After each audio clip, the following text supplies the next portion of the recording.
Juventud. Educación sexual. Crimen. Imputabilidad. ¿Estamos haciendo lo suficiente?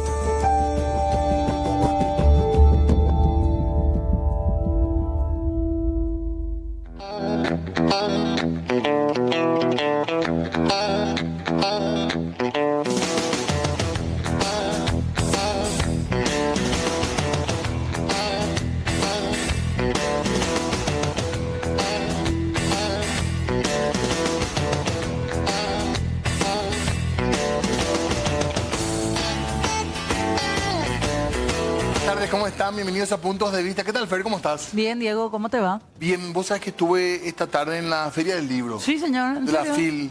Sí. Muy interesante. Hasta el domingo dura. Hay que ir con los chicos.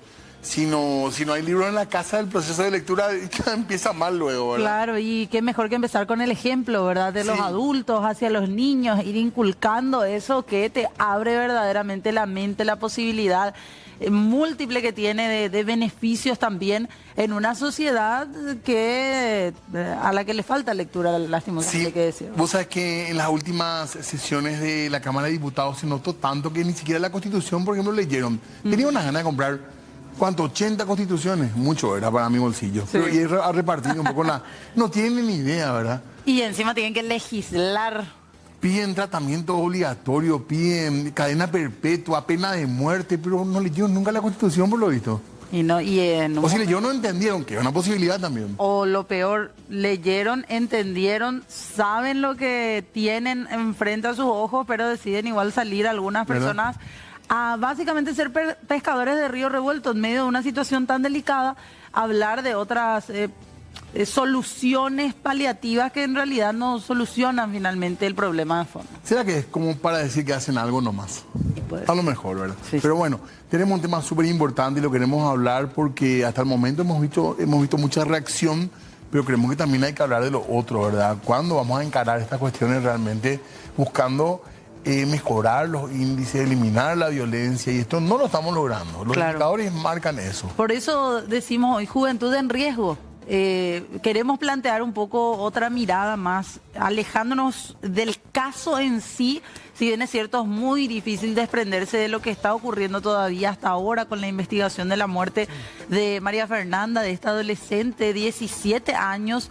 Ella que fue asesinada, pero de la peor manera en medio de lo que era también un embarazo adolescente.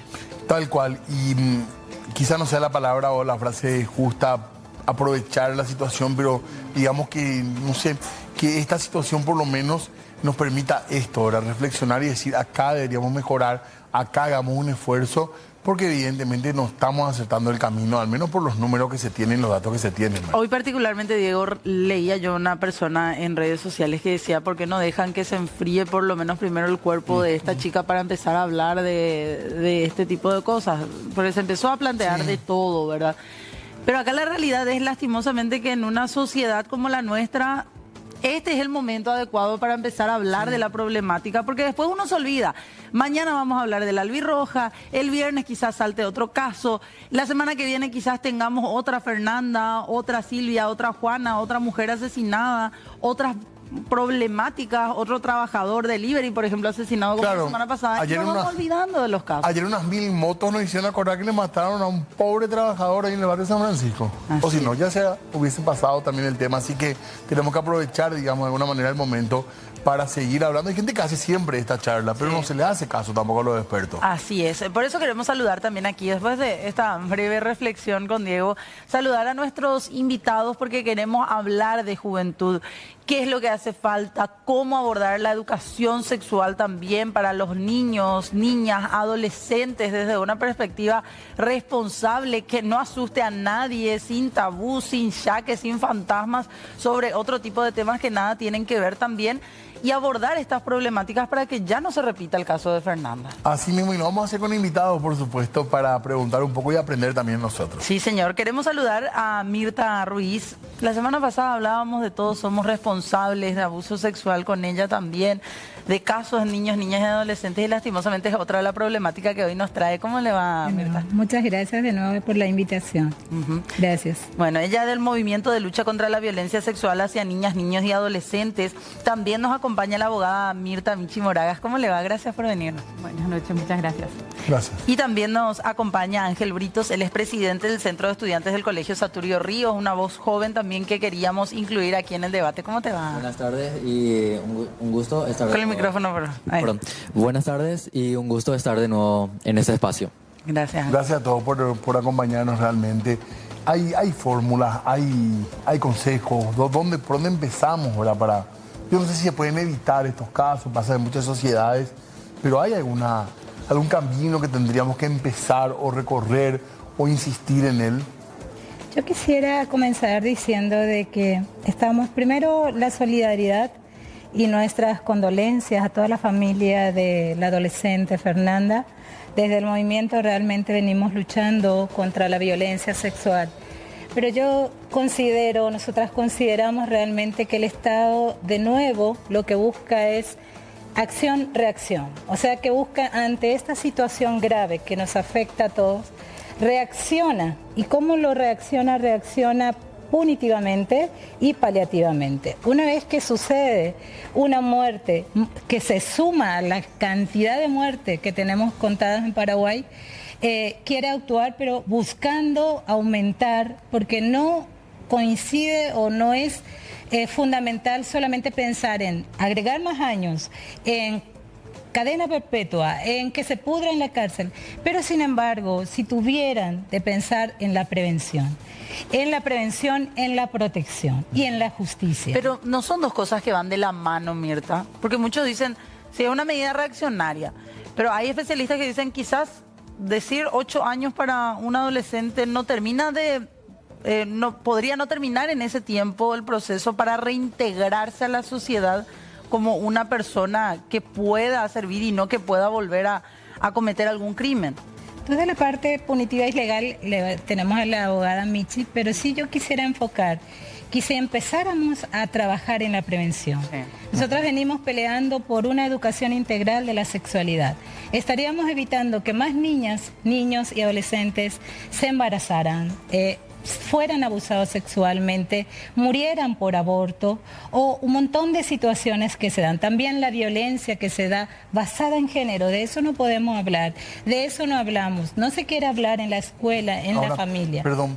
Y ante esta situación... ¿Por qué asumimos que falta en términos educativos? ¿Es por lo que se revisa el currículum? ¿Por qué partimos de esa base de que realmente hay que cambiar el enfoque educativo? El enfoque educativo hay que cambiar de forma, porque acá no podemos hablar abiertamente. Una educación integral preparada y basada en evidencias científicas no se puede hablar, de eso no. Pero sí se presentan otras formas de hablar y abordar. O sea, que hace poco, creo que el año pasado tuvimos el tema de que si en las escuelas se habla de educación integral de la sexualidad, le cae mal a los docentes. Eso es una realidad de todo el día y acá el joven va a saber decirnos mejor.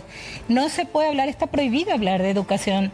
Están así. Sí, así mismo, no se habla abiertamente. Siempre están enfocados de otra forma, incluso hasta engañando y mintiendo. Nos presentan las 12 ciencias, donde se habla más de mentiras que verdades. Sin embargo, no se anima. Hablar de sexualidad en Paraguay es un tabú. Sigue siendo un problema, como hoy nos presenta hablar de género. No podemos hablar. Un tabú formal, digamos. Okay. Entonces, ¿qué hace? Eso lo que hace es aumentar la violencia, aumentar los abusos sexuales. No podemos, porque la educación sexual integral incorpora a la familia, incorpora a los docentes, incorpora a los niños, niñas y adolescentes. Y es procesual. Entonces, de eso no se puede hablar. ¿Lo confunden o lo mezclan? Claro. Ángel, ¿tienen clases en donde le enseñen y aborden el tema de educación sexual? En la malla curricular existe lo que sería la educación sexual, pero no desde un punto de vista científico como tal. De hecho, que desde hace años, cuando se habla de educación sexual en las escuelas y colegios públicos, no necesariamente lo hace un docente como tal, sino que generalmente suelen venir organizaciones externas a dar las charlas de educación sexual dentro de las escuelas. Pero lo hacen muchas veces, incluso desde un punto de vista sesgado o un Religioso. punto de vista religioso, en donde no hay una perspectiva de género como tal, en donde se pueda hablar de una verdadera educación sexual. Y Ángel, perdón, son charlas. Son charlas. ¿Cada cuánto, por Hoy, ejemplo, en Saturio? El año pasado no tuvimos, este año no estamos, pero desde el centro de estudiantes estamos en ese camino. Y iba a decir algo. De pedir más educación sexual, digamos. Claro, la educación sexual se tiene que dar desde un punto de vista objetivo, pero por sobre todo científico. Porque hoy en las escuelas nos dicen, no hay que tener relaciones sexuales o no, tenés que La tener abstinencia. miedo. ¿Por qué no nos enseñan a vivir la salud sexual de una manera segura y responsable? El lema del Ministerio de la Niñez, todos somos responsables. El Estado le falló a María Fernanda Benítez cuando el lema dice todos somos responsables. Entonces, ¿en qué quedamos? En la hipocresía. ¿Por qué no nos enseñan a cuidarnos? ¿Por qué no nos enseñan a respetarnos? No hay Quedamos ese ahí. enfoque. Ahí está. ¿Abogada? Es un tema bastante complejo y a mí lo que me preocupa siempre es que, o sea, vos hace rato decías, sí, lo punitivo y lo preventivo pueden ir juntos. De poder pueden, pero el problema es que acá, si pensamos todas las cosas que se plantearon son todas punitivas. Sí. Y además muchas veces, y a mí me genera mucha indignación porque muchas de las cosas que hoy proponen son cosas que hace menos de un año ellos mismos rechazaron. A ver, podemos hacer un recapitular.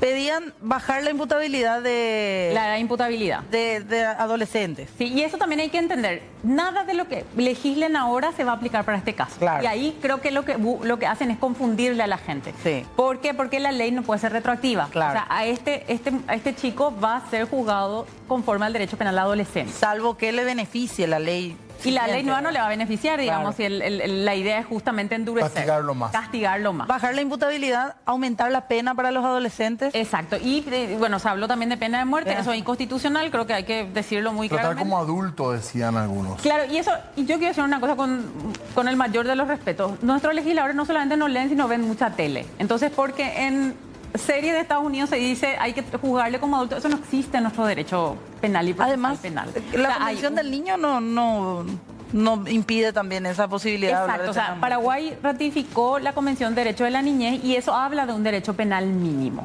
Entonces, y de hecho, aunque tenga edad de imputabilidad, igual hay que hacer un estudio, o sea, dice que es reprochable desde los 14 años, solo si se comprueba que tiene la capacidad de comprender y el alcance de sus hechos. Sí, de sus Entonces actos. tiene que hacerse un estudio de todas formas. Perdón, doctora, creo que es interesante porque a veces se confunden los términos. Sí. Una persona a partir de los 14 años tiene toda la responsabilidad penal, podríamos decir. Sí. Pero en cuanto a las penas es distinto. Entre los 14 y hasta los 17 años se tiene primero... Adolescente. Adolescente. Primero se le puede imputar, pero el proceso penal va a avanzar solo si se comprueba que tenía la madurez necesaria. ¿Cómo se comprueba eso? A través de un estudio psicológico. Y eso es un paso previo. O sea, yo traigo nomás un caso muy conocido. Dentro del expediente del caso Curuguaté había una adolescente que fue juzgada. Sí. Ese caso terminó siendo anulado porque no le hicieron ese estudio psicológico.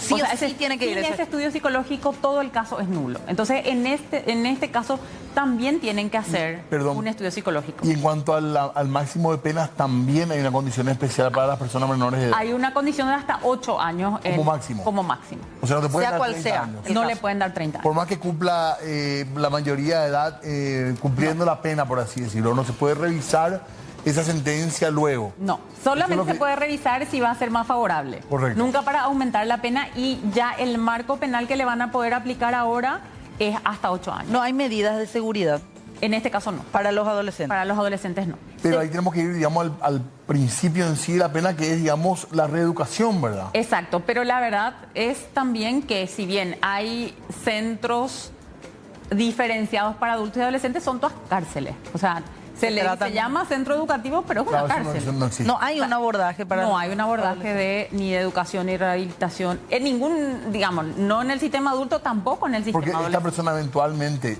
si es culpable, si la justicia lo encuentra culpable, va a ser súper importante que esos 8 años realmente sean de reeducación, porque si una persona que tiene 17 años va a salir con, ¿verdad? 25. Va a salir con 25, o Así sea, es. Yo quiero hablar Sí, por sobre favor. un punto súper importante, que es sobre los centros educativos, que en realidad hoy son unas cárceles para tanto los menores de edad como para los adultos. La reinserción en Paraguay en el sistema judicial no existe. Hoy un criminal sale como un criminal en serie dentro de las cárceles. No me quiero imaginar la realidad dentro de estos sistemas educativos, en cárceles para menores. La situación es aberrante en la manera en la que viven, en la manera su día a día, y no le enseñan a cómo reinsertarse en la sociedad. No hay un apoyo psicológico en todo este proceso y al final salen peor de estos centros Tampoco es seguro educativos. para ellos, ¿verdad? Paraguay ha tenido condenas en Claro. ese sentido, ¿verdad? Así es. No, quiero volver nomás a lo que estábamos hablando también, ¿verdad? O sea, todas las propuestas son punitivas, mayoritariamente punitivas. Sí. Y otras para mí son muy complicadas. O sea, ahora plantea que van a presentar un proyecto de ley para búsqueda de personas desaparecidas. Hace menos de un año lo rechazaron diciendo que era muy caro y que no era urgente. Sí. Y también... El quiero propio decir, oficialismo. El propio oficialismo que ahora dice que va a presentar el proyecto. En la conferencia de prensa donde anunciaban una cumbre de poderes y la preocupación estaba Enrique Riera Escudero, que es hoy ministro del Interior y fue ministro de Educación cuando se emitió la resolución 29.664 que prohibió los temas de género en la educación. Entonces, ¿de qué nos van a hablar ahora? De que van ahora a aplicar y ahora se dieron cuenta que la educación sexual, sí, hace por lo menos desde el 2017 en adelante están reprimiendo estos temas. Entonces, obviamente este es el resultado del Estado que estas mismas, ya no digo siquiera facción del partido de gobierno, sino estas mismas personas. Son las mismas caras. Son las mismas caras que hoy nos dicen que van a tomar medidas, las que teniendo la oportunidad, los recursos, la mayoría necesaria, impidieron esas políticas públicas. Entonces nos están mintiendo. O sea, yo quiero permitirme descreer en lo que están diciendo porque es todo muy para lavarse la cara, mostrar condolencia, fingir preocupación y después va a seguir todo igual. O sea, cuando este caso pase, todo va a seguir. Que igual. eso es lo que nos duele, eso es lo que nos preocupa, Mirta. ¿Ustedes se acuerdan hace poco, o sea, el año pasado estuvimos hablando del caso de Katia Brites, que Claro. fue esta chica que fue arrollada por el exnovio? ¿Se acuerdan la gran cumbre de poderes que se hizo?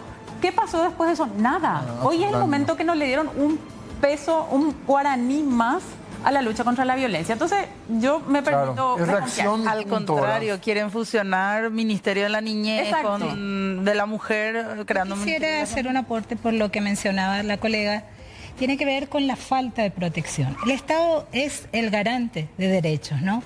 Realmente el Estado paraguayo tiene una gran deuda de todo lo que ha pasado y de lo que seguirá pasando, mientras que no genere políticas públicas que responda y que dé una solución inmediata y de fondo.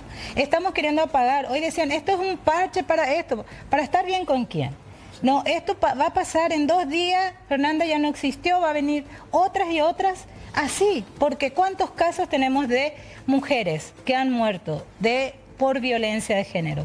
¿Cuántos? ¿Y qué hemos hecho ante eso? ¿Y qué vamos a seguir haciendo? ¿Cuántos? 3.500 casos que yo mencionaba de abuso sexual, de violencia sexual en niños y niñas. Ahora tenemos como en el 2025, y Michi me puede ayudar ahí, más de 7.500 denuncias de violencia en mujeres, violencia de género en nuestro país. Creo que 7 de feminicidio y 14 más o menos de tentativas de feminicidio. Entonces, ¿cuál es nuestro panorama? Es crítico. Estamos queriendo acusar, y todo este morbo y toda esta cuestión de lo que le pasó al adolescente empezó luego a girar hacia el aborto y hacia la pastilla que se le vendió a la farmacia. O sea que volvemos a quitarle el punto principal a esto. No, y otra vez es que el aborto, que otras cosas.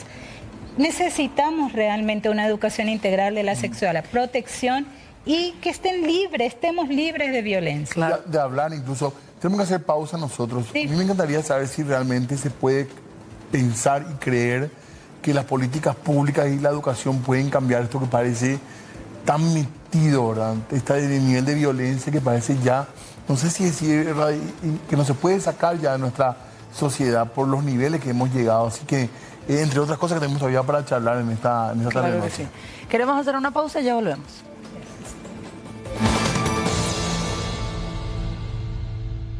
19:29 minutos, Fer, estamos hablando un poco de educación sexual y en realidad motivados por este hecho tan violento que amerita reflexión en distintos sectores, entre ellos la prensa también. Así es, señor. Se han sacado de todo tipo de temas que han surgido y que se han desprendido de esta causa tan terrible que sigue teniendo avances, en la que no se descarta la participación de más personas e incluso hoy desde el propio Ministerio Público no descartan la posibilidad de que haya habido más adolescentes aparentemente vinculadas de alguna u otra forma sentimental o en algún tipo de relación a este mismo sospechoso, que también habrían sido inducidas a un aborto.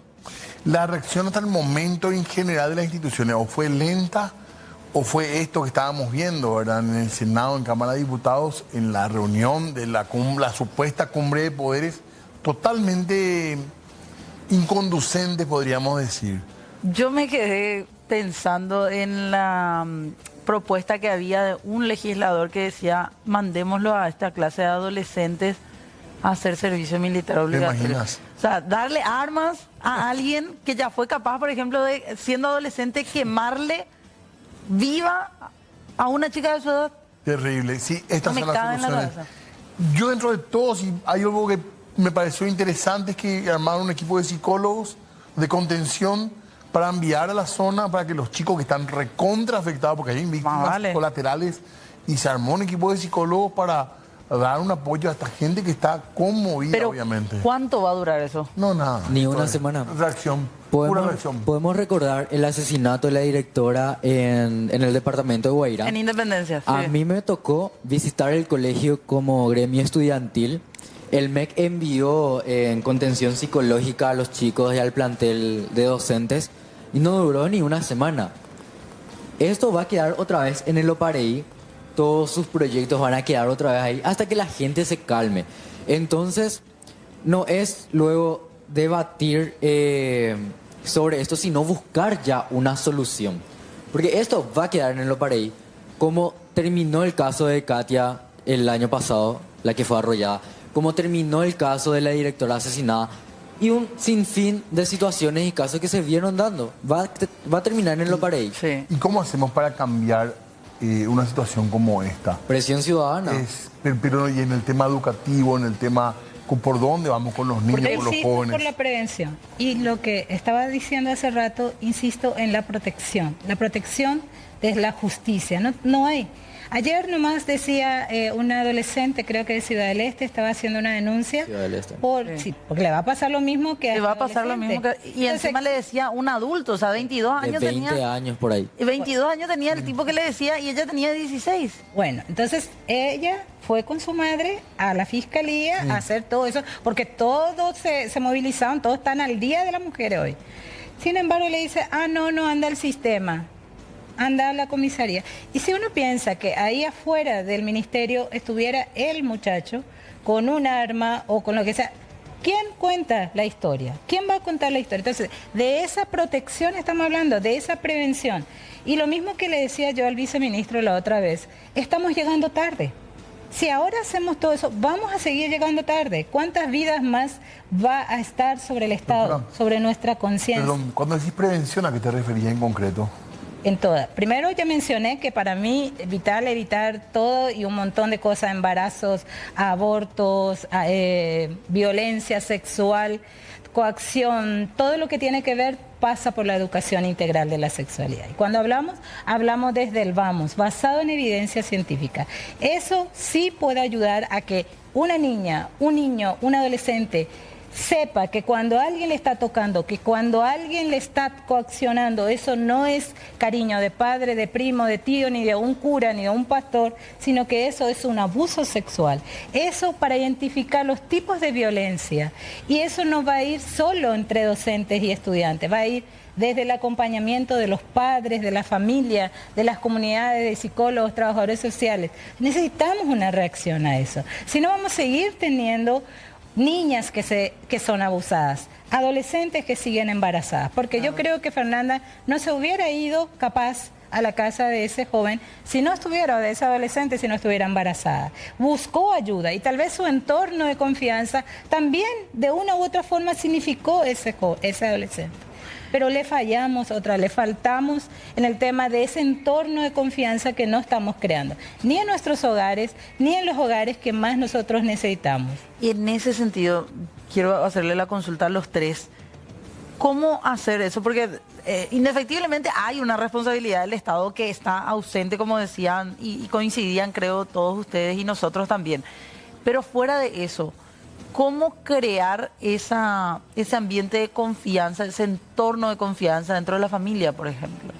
Y es muy difícil en realidad si no erradicamos los tabúes para hablar de ciertos temas. Entonces, tenemos en general una educación que no hablo la formal, la que está en la familia, que es todavía muy represiva. Y todo lo que se da es en base a los castigos.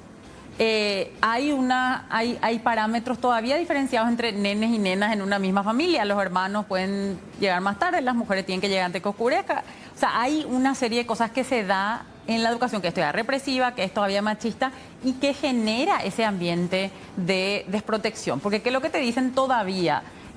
Hay una amenaza de, mira que esto está mal, o sea, no hay que tener relaciones sexuales y sobre todo para las mujeres, las adolescentes y las niñas, hay una consecuencia, mira que va a ser horrible o puede ser muy terrible que te embarace. Entonces, claro, una adolescente embarazada no tiene a veces en las primeras etapas del embarazo, no tiene la confianza para ir a decir pasó esto. Porque vive amenazada. Exactamente. Entonces, pero es porque en la sociedad en general generamos estos tabúes para hablar de estas cosas. O sea, hay que mirar nomás cómo se enfocan los temas de la sexualidad, del cuerpo en general. Hoy leía que alguien decía, ¿cómo luego una mujer no va a estar temerosa, una adolescente no va a estar temerosa si básicamente en la escuela, en los colegios, en la familia le dicen que si se embaraza se le acaba el mundo? Así es. A esa edad.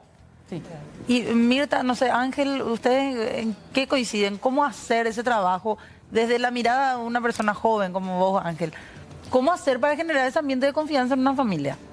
Y primero que todo, trabajar en la familia, trabajar desde las escuelas desde pequeños, cambiar ese chip en la familia de ya no meternos el miedo, sino de ayudarnos a prevenir y a cuidarnos, como había dicho en un principio. Y apuntar a políticas públicas de prevención. Pero bien, hoy tenemos una realidad. No hay una política de prevención. ¿Y qué hacemos ya con los casos que tenemos? Se manejan casos de abusos sexuales diarios. El 85% de los casos de abuso sexual ocurre dentro del entorno familiar o cercano de la víctima. ¿Y qué hace el sistema judicial con estos casos? No hay una respuesta efectiva y rápida para la contención de las víctimas. No solo de la víctima, sino también de los familiares de la víctima. Entonces, cambiar el sistema judicial, apuntar a una política pública de prevención y cambiar el chip que tenemos como sociedad. Y a papá, mamá, ¿cómo afrontar eso? Porque cuesta como joven también sentarte a hablar de estos temas con tu papá o tu mamá. Claro, cuesta como joven y también me pongo en los zapatos capaz de los papás, porque a los papás no le hablaban de estos temas. No sé, vete vos, haz lo que quieras tu vida, si te embarazas, chao. Entonces, educar también a las familias. Y el Estado, cuando me refiero a Estado, no es solo el gobierno. El Estado somos la sociedad entera. Y todos somos responsables. El Estado, la sociedad, el vecino, el primo, la tía, la escuela, el sistema judicial. Todos los entornos de la sociedad somos responsables, tanto de la prevención, de qué hacemos con los casos y también de la parte punitiva. Y con respecto a al marco legal hoy en Paraguay, aparentemente ahí está básicamente la herramienta que tenemos que tener. ¿O hay carencias en el marco legal exclusivamente? En realidad no. O sea, lo que El cumplimiento. a mí lo que me preocupa muchas veces es que cuando pasa un tema ya aparece un proyecto de ley. Sí. Y hay muchas cosas que, primero que no necesitan proyecto de ley. O sea, hay muchas de estas políticas públicas de las que se está hablando que no necesitan un proyecto de ley ni una ley. O sea, son políticas que desde el Poder Ejecutivo se podrían Hacer implementar sin ninguna norma. Realmente o sea, nosotros tenemos una normativa suficiente. El problema es, entonces, cuando nos dicen aumento de pena, el problema nunca es el quantum de la pena, el problema es la impunidad. O sea, ¿qué va a hacer que alguien deje de cometer un hecho punible que sepa que si comete un hecho seguramente va a ser castigado o castigada. No es cuántos años se va a ir, no es por la cantidad de años que la gente deja de cometer un hecho punible, sino es por la impunidad. Entonces, y ahí tenemos un problema y eso no es legal. Eso es de un poder judicial que es corrupto, que está manejado por los intereses. ¿Las condenas pueden desalentar a otros? El quantum de la pena no. Y las investigaciones... Pero sí el cumplimiento de la ley. Pero sí el cumplimiento de la ley. Eso es lo que puede desalentar. Que haya un sistema de aplicación de la ley y sobre todo de aplicación de sanciones, que no solamente son digamos, penales, ¿verdad? Hay otro tipo de sanciones en otros niveles que se pueden aplicar y que... O sea, el tema pasa por ahí por lo más difícil, de verdad. Exacto. El tema educativo. Exacto, no es un tema de formulación de marco legal. O sea, si en cualquier momento de esta situación, si alguien dice que necesitamos una ley, es mentira. O sea, porque a veces lo que se hace es, se pone en el proyecto de ley también la dilatación de los pasos que hay que dar y que se pueden dar hoy si hubiera voluntad política, que no hay, básicamente. Ya con la Constitución y las normas que tenemos alcanzaría para pensar que tenemos un sistema legal, digo, solamente legal. Yo siempre digo que Paraguay tiene las mejores políticas. Desde la Constitución Nacional, todo lo tenemos en papeles, pero en la práctica es lo que menciona, que falta realmente un mecanismo que haga cumplir eso. Y que sea realmente oficio, o sea, preventivo, no solamente pensar en cuando se muera, cuando le maten, cuando se le pegue, ahí sí actúa con todo el peso de la ley. No, nosotros necesitamos una justicia que prevenga estas situaciones. Por ejemplo, ¿cuántas mujeres denuncian a sus parejas? Y van y son las mismas que tienen que llevar la denuncia. Cuando salió ni no sale más de la casa porque ya le mata. O sea, ¿qué hizo la justicia allí? Lo mismo pasó ayer con esta joven, adolescente. Se va, no, vos tenés que irte a otro lado. O sea, situaciones como esa van a seguir porque no hay una actuación inmediata, preventiva y también para proteger que no le pase lo que le pasó a esta adolescente. Eso es lo que tiene que hacer la justicia, que no le pase, no que después venimos acá a hablar o nos vamos a hacer marcha, o ellos hoy todo el día se pelearon en el Senado, pero sin embargo no van a solucionar nada. Van a seguir habiendo otras Fernanda, van a seguir habiendo niños, niñas abusados, sí, realmente. Y yo realmente digo, yo tengo esperanza que si nosotros empezamos desde hoy a cambiar, a empezar por cada uno, lo que decía acá Ángel, que empecemos por casa, por la escuela, en diferentes partes. La justicia debe ser su rol. Nosotras, la sociedad civil, debemos trabajar. La familia debe poner su parte. La justicia, con toda su operatividad, tiene que funcionar. ¿Por qué? Porque tenemos, yo digo que a veces Paraguay tiene la justicia tan ciega, porque solamente ve lo que quiere ver. Y cuando uno es pobre, cuando uno no tiene, entonces no ve. Pero sí para el que mueve, porque acá escuché a un senador o diputado diciendo, vamos a meter a todos los chespis en la cárcel. ¿Y por qué no dicen, vamos a evitar que lo que le está vendiendo las drogas dejen de vender, que los narcotráficos estén haciendo eso? Y lo mismo, por poco no decimos que Fernanda es la culpable de esta situación de muerte. Le recargamos otra vez a la mujer y ahí está otra vez la violencia, o sea, la doble victimización que hacemos con las niñas, con las mujeres. Entonces yo creo que ya tenemos suficiente, como dice la abogada, entonces yo creo que empecemos a hacer algo, prevengamos, la EIS por sobre todas las cosas, la protección, la justicia, o sea, todos tenemos que actuar ahora. La semana pasada estábamos aquí con Mirta y con el viceministro de Niñez y él decía, hay un protocolo, hay documentos, de educación sexual integral, pero ¿por qué no se aplica? Y hay un tema, por ejemplo, para dar un ejemplo que no es muy lejano, hay un protocolo de la policía para búsqueda de personas desaparecidas, porque ya salió también ese tema como del proyecto. Hay un protocolo que además dice muy expresamente, sin importar el tiempo de la desaparición. Sí. Eso dice expresamente. Ahora, ¿qué pasa? El que aplica es un policía. Ese policía tiene unas creencias. Y esa creencia es, sobre todo, y esto hemos conocido miles de casos, yo lo he conocido en mi familia, si es adolescente mujer, se parte de la base de que se fue con su novio, con el noviecito. Con su chica. Entonces es como, bueno, pero ¿hace cuántas horas que está? 4 horas, o sea, o ponerle 2 horas, no llegó al colegio. La locura del padre, la madre. Siempre es el noviecito y entonces espera nomás porque esto seguramente no es nada. Entonces, con esas dilaciones se convive todo el tiempo. Entonces, no es la letra de la ley y el protocolo. Y este es un ejemplo que para mí grafica muy bien. Sí. Expresamente dice el protocolo de búsqueda de personas desaparecidas de la Policía Nacional que es sin importar el tiempo de la desaparición. No les toman la denuncia. Entonces, eso no está en la ley. Eso está en el policía o la policía, porque también hay agentes de mujeres de policía que tienen la misma mentalidad, que en la comisaría no te toman la denuncia. Habían dicho que en el caso, por ejemplo, de violencia contra las mujeres había mejorado la policía en el sentido de no mandarlas de vuelta a la casa, de minimizar. Había como un discurso de que se había mejorado en la policía. No sé si realmente es así. En la práctica. Y ellos dicen eso, pero todavía, pero nosotras en el día a día, en el pero consultorio... en este caso es clarísimo, ahora que Sí. no se respeta eso que dice la ley Lo claramente. que dice la ley no se respeta. O sea, entonces el problema no es la letra, es la mentalidad de quienes aplican. Para ir cerrando, al menos de mi parte, me gustaría volver un poco también al tema familias, sociedad, hablar de este tema en casa. Muchas veces estamos completamente desconectados. A los padres, evidentemente, nadie les enseña a ser padres, aprenden allí por el camino, práctica y error, nos ponemos en su lugar, como decía Ángel, en el caso de las personas que son padres y madres. Pero también hay un problema por debajo, que es el padre, la madre que sale a buscar el pan de cada día, vuelve tarde porque tiene un sistema de transporte público deficiente, sale muy temprano de casa porque tiene que trabajar mucho para poder sostener a su familia con esta economía. Y ya lastimosamente en ese momento no les da la cabeza tampoco en algunos casos de sentarse y poder tener una conversación con su hijo, con su hija sobre estos temas. En otro momento, en otro programa también había tocado ese tema de que la familia hoy está ausente con los hijos. Pero no les culpamos a los padres, claro, sino a un sistema totalmente nefasto. Hoy la mamá, el papá sale a las 5 de la mañana a trabajar con un pésimo sistema de transporte público. Tiene que salir más temprano porque no tiene colectivo. Tiene que salir más temprano. Hoy en San Lorenzo, te cuento, no había transportes internos. Ni uno. Ni uno. Hubo una manifestación. Un conflicto ahí. Un conflicto ahí. Bien. Entonces, ¿qué hacemos? La mamá sale a las 5 de la mañana, vuelve a las 8 de la noche, tiene que preparar para el día siguiente. Si tiene 2 criaturas, 3, tiene que prepararle a ellos.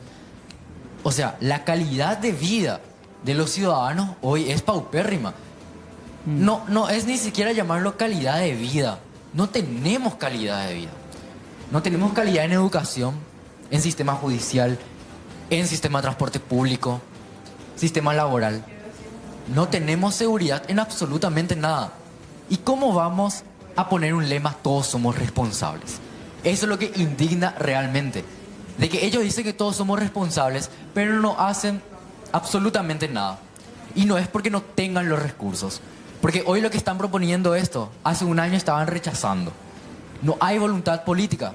Y hay que ser crudos. No hay voluntad política y no le importa. No le importa que haya más Fernanda, que haya más Katia. No le importa absolutamente nada. Estamos totalmente desprotegidos.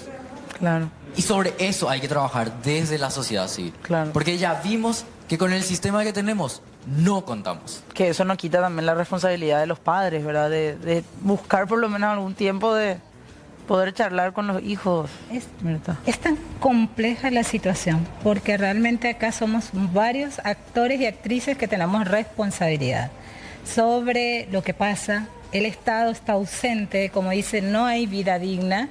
Hablamos de que vamos a trabajar todo el día, los padres estamos fuera, como dice, quedan en manos de extraños, no sabemos qué aprende, qué no aprende, están todo el día con el celular, con la computadora, todos son problemas, pero yo siempre digo que en medio de todo ese problema debemos pensar en que tenemos que buscar una luz, una solución a esto, pero no un parche como bien lo dijeron ellos.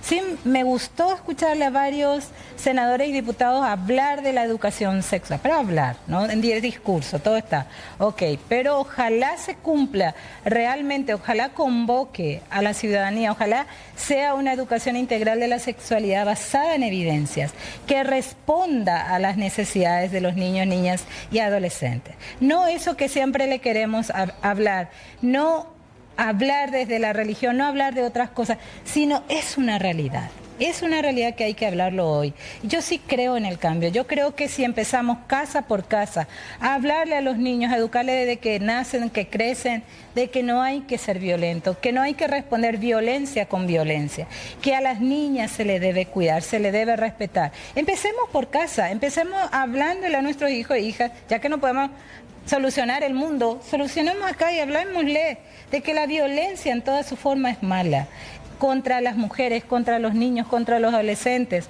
Es malo. Y el problema es eso, la violencia. Detrás de este adolescente que mató hay un sinnúmero de problemas que lo tiene y que lo atrae. No justifico, pero hay que ver que tal como él, hay otros adolescentes, hay otros que no tienen padre, hay otros que están en situación de calle o son usuarios de drogas. O sea, hay un montón, pero el Estado no le da una oportunidad. Claro. Vamos a estudiar, vamos a ofrecerle. Muchos victimarios a veces cuesta decir por los momentos, pero también han sido víctimas en alguna situación. Exacto, entonces vamos a responder con educación, con apoyo psicológico, porque la salud mental, todo estamos así. Pero me parece también no estigmatizar, porque muchas veces creemos que esto solamente ocurre en entornos de escasos recursos y vemos... En todas partes. Era una familia... Exacto, en todas partes. Tipo, por así decirlo, con condiciones económicas favorables también. Cada vez más. También pasó. ¿Abogada? Y todo tiene que ver con todo en realidad. O sea, estamos en un sistema que es muy profundamente desigual, que excluye a mucha gente. Los padres y las madres están a veces muy solos y solas en esa tarea. No hay un apoyo real, no hay una escuela para padres. Claro. Entonces, también creo que hay que, un poco en esta situación, ser compasivos con los adultos que no tuvieron herramientas. Porque esa también es una verdad y creo que hay que mirar desde ahí. Porque, o sea, estamos tan pensando desde el punitismo, que es quién es responsable, por qué no pudo hablar con su papá, quién sabe, o sea, todo el tiempo era que culpabilizar a los adultos. También creo que tenemos que mirar todo de una forma un poco más compasiva y ver la falta de herramientas que hay en general. Un poco lo que vos decías también, ¿verdad? Gente que trabaja 12 horas, que tenemos un transporte público que no sirve, tampoco hay un lugar en los centros de salud para ir a conversar con alguien de forma segura, en las escuelas no se puede porque hay tabú. O sea, es como que todos los caminos se cierran. Entonces, todo eso se tiene que abrir, pero creo que también desde una mirada mucho más solidaria, más compasiva, más de verle a la otra persona con sus limitaciones que muchas veces no tuvieron la oportunidad. Entonces creo que hay que mirar desde ahí, dejar la cuestión punitivista, porque a veces la búsqueda de responsabilidad lo que hace es desviar la atención de lo que tenemos que cambiar y que tenemos que cambiar entre todos y todas. En ese sentido creo que es importante que tomemos esto constructivamente y creo que los padres y las madres que necesitan apoyo también tienen que ser capaces de pedir. Claro. Y esto hablando en general, ojo, para que la gente de por ahí no malentienda, no estamos buscando justificar tampoco a los padres más todavía, en este caso en particular de María Fernanda, porque se habla cada vez más fuerte de la posible vinculación o no con el caso de forma directa de los padres. Así mismo, porque es importante un discurso que sea solidario y de construcción también, ¿verdad? En general. Importante. Gracias por la charla, fue muy interesante para nosotros. Gracias, abogada. Gracias. Muchísimas gracias. Gracias, Ángel. Tenemos que hacer una pausa. Breve corte y ya volvemos. 20 con un minuto, tenemos que irnos, Fer. Sí, señor. Pasó el tiempo. Así es, ya nos vamos despidiendo, pero quédense en la señal de C9N porque se viene la información. Y nosotros volvemos mañana. Sí, señor. Chao, chao.